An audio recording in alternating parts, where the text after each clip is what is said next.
Ay mga ka-Dream Homes, another house again na titignan natin dito sa may Upper Antipolo, Rizal. Okay, so napaka-elegant ng property na to.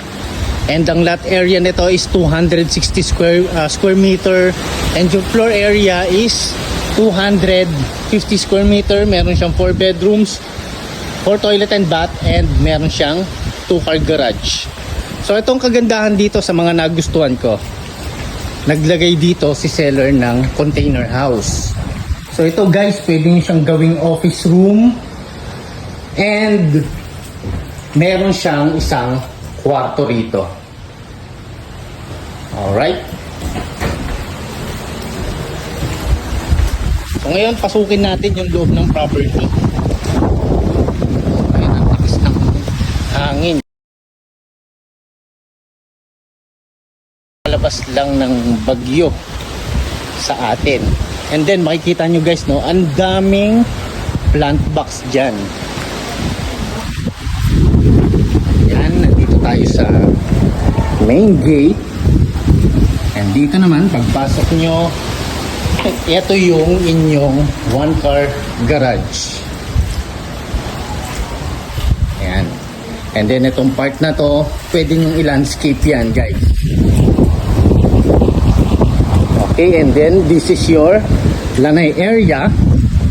And doon naman sa part na yan, sa may dulo, dito nyo naman ipapark yung isang sasakyan ninyo. Okay? Ngayon, tignan na natin yung loob ng property. Rating ko, ang price nito guys is 18.6 million. So ngayon, pagpasok natin sa inyong main door, ito yung bubungad sa inyo. Living area, dining area, and yung kitchen area. So ngayon, high ceiling siya. Ang ganda ng color combination. And then yung table na yan, it is made of Nara. Kasama yan sa turnover. And this is your kitchen. And meron siyang sariling bedroom sa may baba.